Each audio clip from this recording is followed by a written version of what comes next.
America में पढ़ाई का सपना देख रहे लाखों भारतीय छात्रों के लिए डोनाल्ड ट्रंप प्रशासन का ताजा फैसला किसी बड़े झटके से कम नहीं है।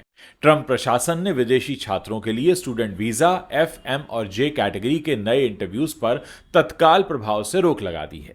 अब अमेरिकी दूतावास और वाणिज्य दूतावास नए वीजा अपॉइंटमेंट्स तब तक शेड्यूल नहीं करेंगे जब तक नई गाइडलाइंस जारी नहीं हो जाती। पहले से तय इंटरव्यू तो होंगे, लेकिन नए अपॉइंटमेंट्स पर पूरी तरह पाबंदी लगा दी गई है। इसके साथ ही ट्रंप प्रशासन ने सभी विदेशी छात्रों के social media accounts, Instagram, Facebook और एक्स की गहन जांच को अब अनिवार्य करने का फैसला कर लिया है। अगर किसी छात्र की पोस्ट, लाइक, कमेंट या शेयर में कुछ भी राष्ट्रीय सुरक्षा के लिए खतरा माना गया तो उसका वीजा आवेदन रद्द हो सकता है। इस फैसले से भारत समेत दुनिया भर के छात्रों पर गहरा असर पड़ने वाला है, खासकर उन भारतीय छात्रों पर जो अमेरिकी यूनिवर्सिटीज में पढ़ने की तैयारी में जुटे हैं। ट्रंप प्रशासन का यह कदम उनकी अमेरिका फर्स्ट पॉलिसी का हिस्सा है, जिसके पीछे कई कारण बताए जा रहे हैं। ट्रंप ने हार्वर्ड और कोलंबिया जैसे बड़े विश्वविद्यालयों पर यहूदी विरोधी और अमेरिका विरोधी भावनाओं को बढ़ावा देने का आरोप लगाया है। उनका कहना है कि ये यूनिवर्सिटीज गाजा में इजरायल की सैन्य कार्रवाई के खिलाफ होने वाले प्रदर्शनों को रोकने में नाकाम रही हैं, जिनमें कुछ विदेशी छात्र भी शामिल थे। इन प्रदर्शनों को राष्ट्रीय सुरक्षा के लिए खतरा मानते हुए प्रशासन ने सोशल मीडिया स्क्रीनिंग को अनिवार्य करने का फैसला किया, ताकि ऐसे छात्रों को पहले से ही रोका जा सके। इसके अलावा ट्रंप प्रशासन ने हार्वर्ड पर विशेष निशाना साधा है। हार्वर्ड की $2.2 बिलियन की फेडरल फंडिंग और $450 मिलियन की अतिरिक्त फंडिंग को फ्रीज कर दिया गया है। प्रशासन ने हार्वर्ड से डाइवर्सिटी, इक्विटी और इंक्लूजन प्रोग्राम्स बंद करने और मध्य पूर्व से जुड़े कुछ शैक्षणिक प्रोग्राम्स की ऑडिट करने की मांग की थी, जिसे हार्वर्ड ने ठुकरा दिया। नतीजा यह हुआ कि ट्रंप प्रशासन ने हार्वर्ड के साथ सभी फेडरल कॉन्ट्रैक्ट्स, जिनकी कीमत करीब $100 मिलियन है, उसे खत्म करने का आदेश दे दिया। ट्रंप ने यह भी कहा कि हार्वर्ड विदेशी छात्रों की जानकारी देने में बिल्कुल सहयोग नहीं कर रहा है और इन छात्रों के देश अमेरिका के प्रति दोस्ताना नहीं है और उनकी पढ़ाई के लिए कुछ भी खर्च नहीं करते। अब सवाल यह कि भारतीय छात्रों पर कितना असर पड़ेगा। भारत से हर साल लाखों छात्र अमेरिका में पढ़ने जाते हैं। इंस्टीट्यूट ऑफ इंटरनेशनल एजुकेशन की 23-24 की रिपोर्ट के मुताबिक अमेरिका में करीब 11 लाख अंतर्राष्ट्रीय छात्र पढ़ रहे हैं, जिनमें से लगभग 3 लाख भारतीय हैं। ये छात्र अमेरिकी अर्थव्यवस्था में 43.8 अरब डॉलर का योगदान देते हैं और 3.78 लाख नौकरियां पैदा करते हैं। लेकिन ट्रंप की नई नीति से भारतीय छात्रों को कई मुश्किलों का सामना करना पड़ सकता है। नए इंटरव्यू पर रोक से हजारों छात्रों को 2025-26 के एकेडमिक सेशन के लिए दाखिले में देरी का सामना भी करना पड़ सकता है। सोशल मीडिया स्क्रीनिंग से प्राइवेसी पर सवाल उठ रहे हैं, क्योंकि अगर किसी छात्र ने फिलिस्तीन, गाजा या किसी अन्य संवेदनशील मुद्दों पर पोस्ट, लाइक या कमेंट किया है तो उनके वीजा रिजेक्शन का खतरा बढ़ सकता है। हार्वर्ड जैसे संस्थानों की फंडिंग रोके जाने से उनकी आर्थिक स्थिति कमजोर हो सकती है, जिसका असर विदेशी छात्रों के एडमिशन और स्कॉलरशिप्स पर पड़ सकता है। हाल ही में 30 अमेरिकी यूनिवर्सिटीज ने 10,000 भारतीय छात्रों के ऑफर लेटर रद्द किए और 327 अंतर्राष्ट्रीय छात्रों, जिनमें आधे से ज्यादा भारतीय हैं, उनके वीजा रद्द कर दिए गए, जिससे छात्रों में डर और अनिश्चितता का माहौल है। ट्रंप के इस फैसले ने कई गंभीर सवाल भी खड़े किए हैं। सबसे बड़ा सवाल यह है कि क्या सोशल मीडिया स्क्रीनिंग वाकई राष्ट्रीय सुरक्षा सुनिश्चित कर सकती है। एक छात्र की पोस्ट, लाइक या कमेंट को खतरा मानना कितना उचित है। सोशल मीडिया पर अक्सर लोग अपनी राय बिना किसी संदर्भ के भी व्यक्त करते हैं और इसे वीजा रिजेक्शन का अगर आधार बना दिया जाए तो ये तो प्राइवेसी का उल्लंघन माना जा रहा है। अधिकार समूहों ने इस नीति की आलोचना करते हुए इसे अभिव्यक्ति की स्वतंत्रता पर हमला भी बताया है। दूसरा सवाल यह है कि क्या यह नीति अमेरिका की अपनी अर्थव्यवस्था को नुकसान नहीं पहुंचाएगी। अंतर्राष्ट्रीय छात्र अमेरिकी विश्वविद्यालयों की आय का एक बड़ा स्रोत माने जाते हैं। NAFSR के मुताबिक ये छात्र 43 अरब डॉलर की कमाई और 3,78,000 नौकरियां पैदा करते हैं। वीजा प्रक्रिया में देरी और सख्ती से कई यूनिवर्सिटीज, खासकर छोटे कॉलेज, आर्थिक संकट में पड़ सकते हैं। कुछ विशेषज्ञों का यह भी कहना है कि यह नीति अमेरिका की वैश्विक शिक्षा में अग्रणी स्थिति को कमजोर कर सकती है, क्योंकि छात्र अब कनाडा, ऑस्ट्रेलिया या यूरोप के कई और देशों का रुख कर सकते हैं। तीसरा सवाल हार्वर्ड और अन्य विश्वविद्यालयों पर लगाए गए आरोपों की विश्वसनीयता पर है। हार्वर्ड ने ट्रंप प्रशासन के आदेशों को मानने से इनकार कर दिया और बोस्टन की एक अदालत में मुकदमा दायर कर दिया, जिसमें इस नीति को असंवैधानिक बताया गया है। हार्वर्ड का कहना है कि यह नीति प्रथम संशोधन यानी अभिव्यक्ति की स्वतंत्रता, ड्यू प्रोसेस क्लॉज और प्रशासनिक प्रक्रिया अधिनियम का उल्लंघन है। अब कहा यह जा रहा है कि विदेशी छात्रों के वीजा रद्द करने और उन्हें निर्वासित करने की जो बात कही जा रही है, ये गैर कानूनी है। चौथा सवाल यह भी है कि क्या यह नीति राजनीतिक लाभ के लिए उठाई गई है।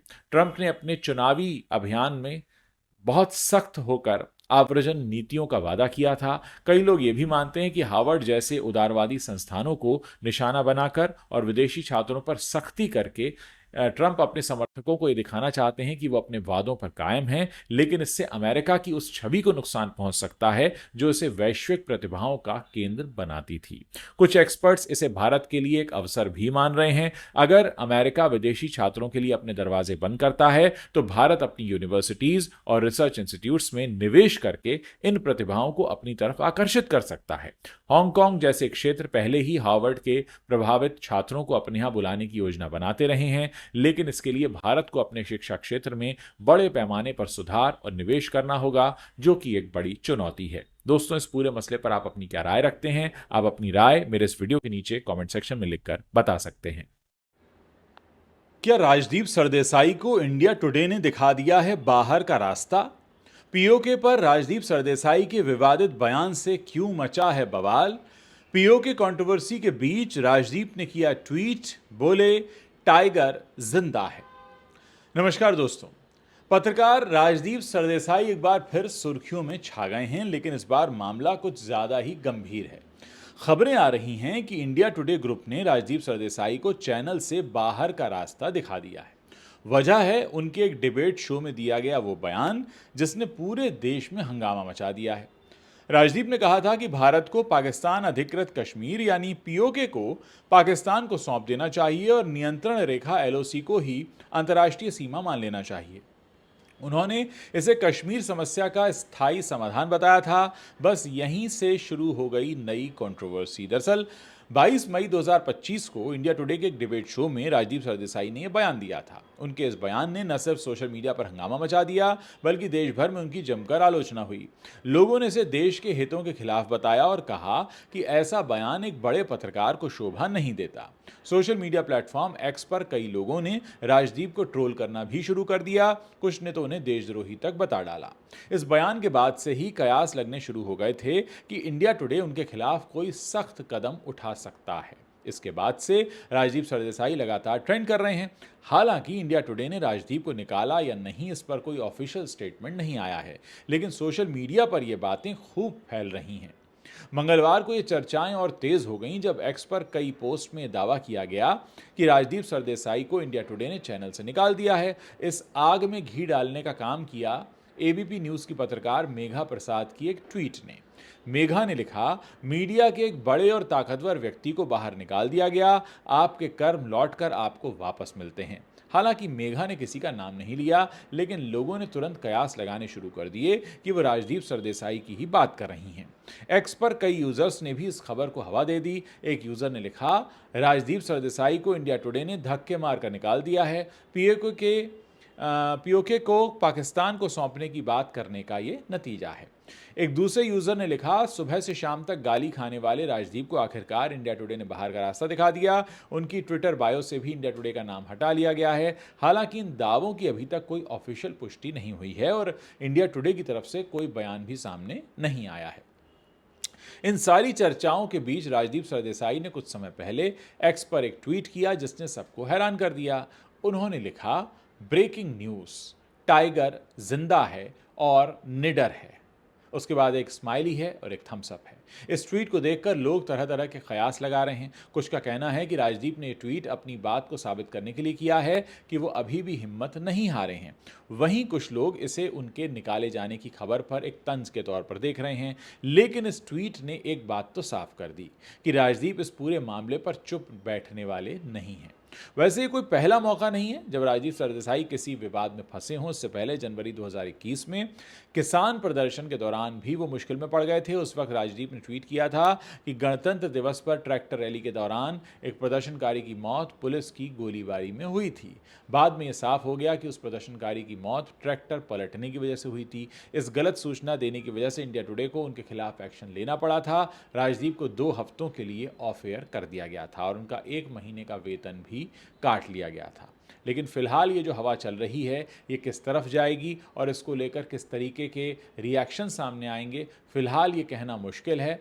और ऐसे में हम ये कह सकते हैं कि राजदीप का पीओके वाला बयान ऐसे वक्त में आया है जब भारत और पाकिस्तान के बीच तनाव चरम पर है। हाल ही में अप्रैल 2025 में जम्मू कश्मीर के पहलगाम में हुए आतंकी हमले ने दोनों देशों के रिश्तों को और भी बिगाड़ दिया था। इस हमले में आप जानते हैं 26 मासूम लोग मारे गए थे, जिनमें से ज़्यादातर टूरिस्ट थे। भारत ने इस हमले का जिम्मेदार पाकिस्तान को ठहराया और इसके बाद 7 मई को ऑपरेशन सिंदूर के तहत पाकिस्तान और पाकिस्तान अधिकृत कश्मीर में आतंकी ठिकानों पर हमले किए गए। इस ऑपरेशन में भारत ने 9 आतंकी ठिकानों को नष्ट किया था।